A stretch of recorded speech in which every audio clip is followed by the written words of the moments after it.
You young pup. You young pup.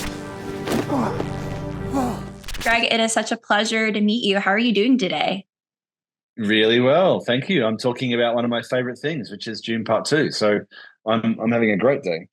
I want to start off saying congratulations. What is it like Thank for you. you seeing all of the praise for Dune Part 2? I'm proud, of course. We worked hard. I worked hard, but let me tell you how hard Denis worked on the film. He's been in sand. He's been up to here in sand since 2018. 2019. So the fact that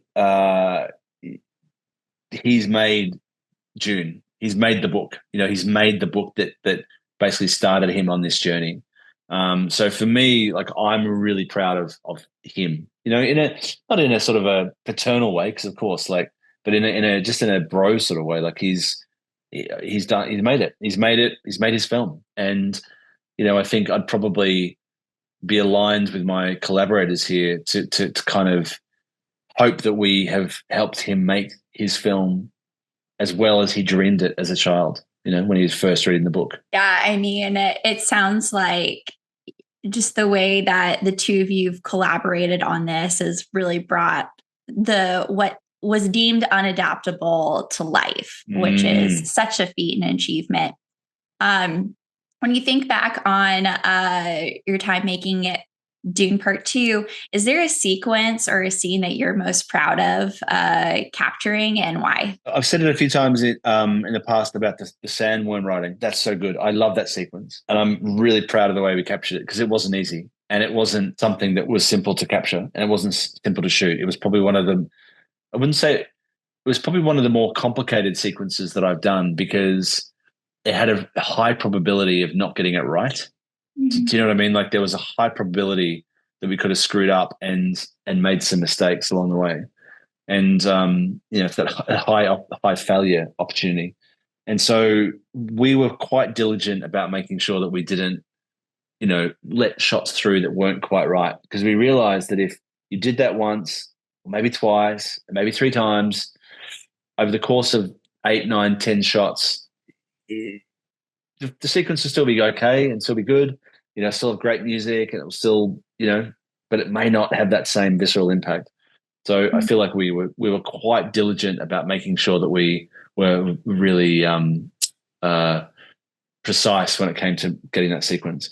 But I don't know. There's quite a few other ones. I love to fight the end. I love the fight between Feyd and Paul, but not just because of the fight. And this is the thing where I had the luxury, obviously, of seeing every frame shot on the movie, every single frame.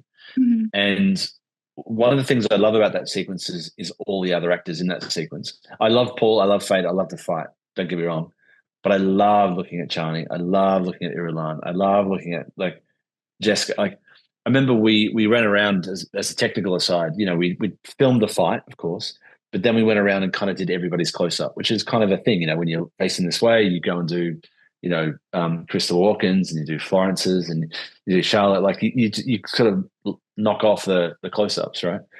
And the every close up we did, I was standing there in awe with my jaw on the ground going, that's Christopher Walken. For a 10-minute scene of like him reacting to, and then Florence, and again, jaw on the ground, like watching these amazing actors. And we worked our way around the room and all of these actors, Javier and Josh. And I mean, it was quite a joy. So, I mean, that's a joy that I get from the experience of making the film as much as I get of watching it. And you just mentioned Zendaya, one of the stars of the movie. She has been very vocal recently about her fascination with cinematography and learning about the different lenses. And, with her and even Josh Brolin just showing a lot of respect and awe for what you do.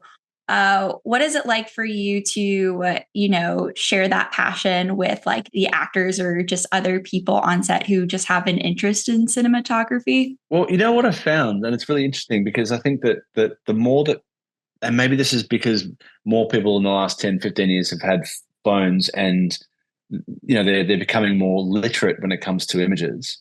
is that suddenly people start to take a notice, not suddenly, because it's not happened suddenly, but someone like Zendaya, who's grown up over the last 10 or 15 years with this technology, she and all people of her generation are kind of treating photography like it's an extension of themselves. Whereas when I was growing up, to take a photo meant that I had to then have it processed or process it myself. It wasn't something you could just do quickly. And so I feel like someone like Zendaya has a really good understanding of images. And she's super smart and super keen to learn what a cinematographer does and how it contributes to the film.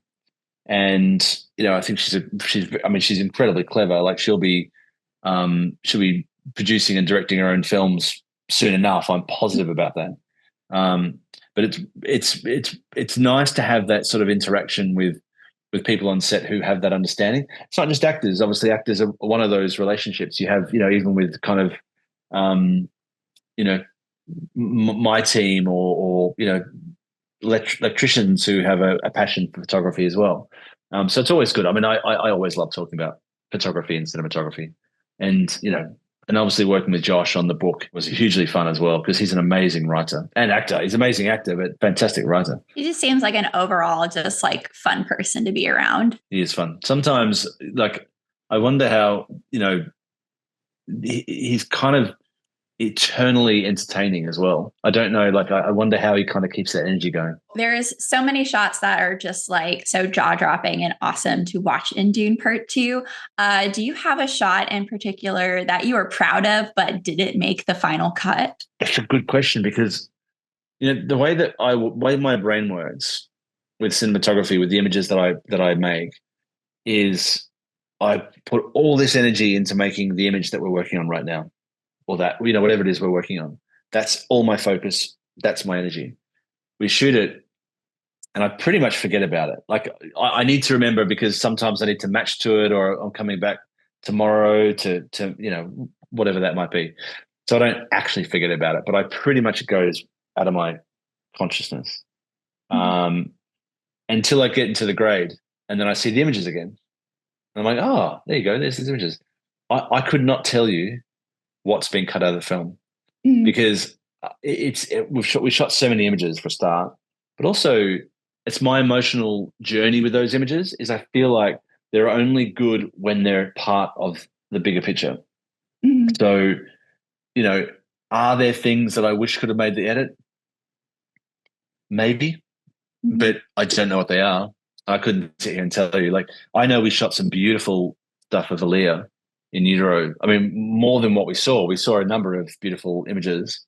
There were times we were shooting Aaliyah that I was over the moon with some of the images, but it doesn't necessarily mean that her journey wasn't properly fulfilled. And this is where my hats go off to someone like Joe Walker, because Joe Walker can be a mercenary in a good way. Like he really makes sure the story sings and the film works. And unfortunately, there've got to be cuts, and sometimes there are some great images, I'm sure, that are on the cutting room floor. Thank you so much for your time. And again, congratulations on Dune Part 2.